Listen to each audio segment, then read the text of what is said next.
കൂട്ടുകാരെ നമസ്കാരം. Info media വ്ളോഗിൻ്റെ പുതിയൊരു വീഡിയോയിലേക്ക് എല്ലാവർക്കും സ്വാഗതം. വളരെ പ്രധാനപ്പെട്ട രണ്ട് കാര്യങ്ങളാണ് ഇന്നത്തെ വീഡിയോയിലൂടെ ഷെയർ ചെയ്തു തരുന്നത്. സാമൂഹ്യ സുരക്ഷാ ക്ഷേമ പെൻഷൻ്റെ വിതരണം, കൂടാതെ തന്നെ കിസാൻ സമ്മാൻ നിധി ആനുകൂല്യത്തിൻ്റെ വിതരണം. ഈ രണ്ട് ആനുകൂല്യങ്ങളും ഉടനെ തന്നെ വിതരണം ചെയ്യുകയാണ്. 4000 രൂപയാണ് നമ്മളുടെ കൈകളിലേക്ക് എത്താൻ പോകുന്നത് എന്നുള്ള വളരെ പ്രധാനപ്പെട്ട അറിയിപ്പുകളാണ് ഇപ്പോൾ നമുക്ക് ലഭിക്കുന്നത്. ഇപ്പോൾ എല്ലാവരും വീഡിയോ പൂർണ്ണമായും തന്നെ കാണുക, വീഡിയോ ലൈക്ക് ചെയ്യുക. ഫേസ്ബുക്ക് വഴി വീഡിയോ കാണുന്ന ആളുകൾ തീർച്ചയായിട്ടും നമ്മുടെ ഫേസ്ബുക്ക് പേജ് കൂടി ഒന്ന് ഫോളോ ചെയ്ത് വെക്കുക. നമുക്ക് വിശദമായിട്ടുള്ള അറിയിപ്പ് നോക്കാം. നമ്മുടെ സംസ്ഥാനത്ത് സാമൂഹ്യ സുരക്ഷാ ക്ഷേമ പെൻഷനുകൾ മുൻപേറായിട്ട് തന്നെ, അതായത് ഈ ഒരു മാസ അവസാനം വരെ വയ്ക്കാതെ അതിന് മുമ്പേറായിട്ട് തന്നെ ഒരു 20-ാം തീയതിയോടുകൂടിയൊക്കെ കൊടുക്കാൻ തുടങ്ങിയിട്ടുണ്ട്. പ്രത്യേകിച്ച് ഇലക്ഷനൊക്കെ അടുത്തിരിക്കുന്ന സമയമായതുകൊണ്ട് തന്നെ ആനുകൂല്യങ്ങൾ കറക്റ്റായിട്ട് വിതരണം ചെയ്യണം.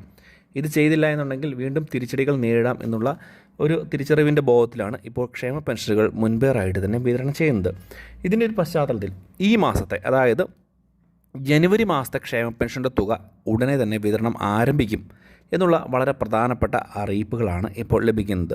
20-ാം തീയതി കഴിയുന്നതോടുകൂടി തന്നെ ഈ ഒരു ക്ഷേമ പെൻഷൻ്റെ വിതരണവുമായി ബന്ധപ്പെട്ടുള്ള പ്രഖ്യാപനങ്ങൾ വരും. 20-ാം തീയതി കഴിയുന്നതോടുകൂടി തന്നെ തുക പ്രഖ്യാപനവും അതിൻ്റെ കൂട്ടത്തിൽ തന്നെ വിതരണവും ഉടനെ തന്നെ നടക്കുമെന്ന്, അതിൻ്റെ കൂട്ടത്തിൽ തന്നെ നടക്കുമെന്നാണ് ഇപ്പോൾ ലഭിക്കുന്ന വിവരം. 2000 രൂപ വീതമാണ് ക്ഷേമ പെൻഷൻ ഓരോ ആളുകൾക്കും ഈ ഒരു ആനുകൂല്യം ലഭിക്കുക. മുൻപ് തന്നെ പറഞ്ഞിരുന്നു, അർഹതയില്ലാത്ത ആളുകൾക്ക് ക്ഷേമ പെൻഷൻ തുക ഇനി അങ്ങോട്ട് തടസ്സപ്പെടുന്ന സാഹചര്യം ഉണ്ടാകും. ബന്ധപ്പെട്ട അധികാരികൾ കൂടുതലായിട്ടുള്ള കർശന പരിശോധനകളൊക്കെ നടത്താൻ തുടങ്ങുന്നു എന്നുള്ള റിപ്പോർട്ടുകൾ ഇതിൻ്റെ ഒരു പശ്ചാത്തലത്തിൽ വരുന്നുമുണ്ട്. ഇത് വളരെ പ്രാധാന്യം അറിയിക്കുന്ന ഒരു കാര്യമാണ്. അടുത്തതായിട്ടാണ് കിസാൻ സമ്മാൻ നിധി. കിസാൻ സമ്മാൻ നിധി ആനുകൂല്യം നമുക്ക് 4 മാസത്തിലൊരിക്കൽ 2000 രൂപ എന്നുള്ള രീതിയിലാണ് ലഭിക്കുന്നത്. മറ്റ് പല സംസ്ഥാനങ്ങളിലും ഇത് 2500 രൂപയും ലഭിക്കുന്ന 6000 രൂപ അത് വർദ്ധിപ്പിച്ച് 7500 രൂപ വരെയൊക്കെ ആക്കിയിട്ടുണ്ട്. പക്ഷേ കേരളത്തിൽ ഇതുമായി ബന്ധപ്പെട്ട് വർധനമൊന്നും വന്നിട്ടില്ല. കേന്ദ്ര സർക്കാരിൻ്റെ ഒരു ആനുകൂല്യമാണ് എങ്കിൽ പോലും പല സംസ്ഥാനങ്ങളിലും അവിടുത്തെ അതാത് സംസ്ഥാനങ്ങളിലെ സർക്കാരുകളോട് ചേർന്നും പദ്ധതി വിഹിതം ഉയർത്തിയിട്ടുണ്ട്. അപ്പോൾ ഈ ഒരു അടുത്ത 4 മാസത്തെ കാലയളവിലേക്കുള്ള ഈ ഒരു കിസാൻ സമ്മാൻ തുക അടുത്ത മാസത്തിൽ തന്നെ വിതരണം ചെയ്യും. അതിൻ്റെ തുടക്കത്തിൽ തന്നെ വിതരണം ചെയ്യുമെന്നുള്ള വളരെ പ്രധാനപ്പെട്ട അറിയിപ്പുകളാണ് ഇപ്പോൾ ലഭിക്കുന്നത്.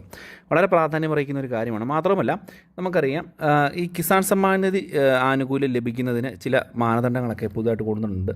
അതിനുവേണ്ടി തന്നെ കർഷക ID ഒക്കെ എടുക്കേണ്ടതായിട്ടുണ്ട്. കർഷക ID ഒക്കെ എടുത്തില്ല എന്നുണ്ടെങ്കിൽ, അത് വെരിഫൈ ഒക്കെ ചെയ്തില്ല എന്നുണ്ടെങ്കിൽ ഭാവിയിൽ ഈ ഒരു ആനുകൂല്യം തടസ്സപ്പെടും. നിലവിൽ നമുക്കറിയാം, ഈ കർഷക ID എടുക്കുന്നതിനുള്ള OTP ഒന്നും വരില്ല എന്ന് പറഞ്ഞ സൈറ്റ് തന്നെ കംപ്ലൈൻ്റ് ആയിരുന്നു.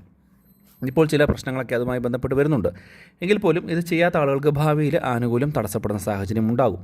കൂടാതെ തന്നെയാണ് ഈ കിസാൻ സമ്മാൻ നിധി വാങ്ങുന്നവർ KYC ചെയ്തിട്ടില്ലാത്ത ആളുകൾക്ക്, അവർക്കും ഈ ആനുകൂല്യം ഇപ്പോഴും തടസ്സപ്പെട്ടുകൊണ്ടിരിക്കുകയാണ്. അത് ചെയ്ത് പൂർത്തീകരിക്കുവാൻ പ്രത്യേകം ശ്രദ്ധിക്കണം. ശ്രദ്ധിച്ചില്ലെങ്കിൽ നടപടികളുടെ ഭാഗമായിട്ട് നിങ്ങൾക്ക് ഇനിയും ഈ ഒരു ആനുകൂല്യം തടസ്സപ്പെടുന്ന സാഹചര്യം തന്നെ ആയിരിക്കും.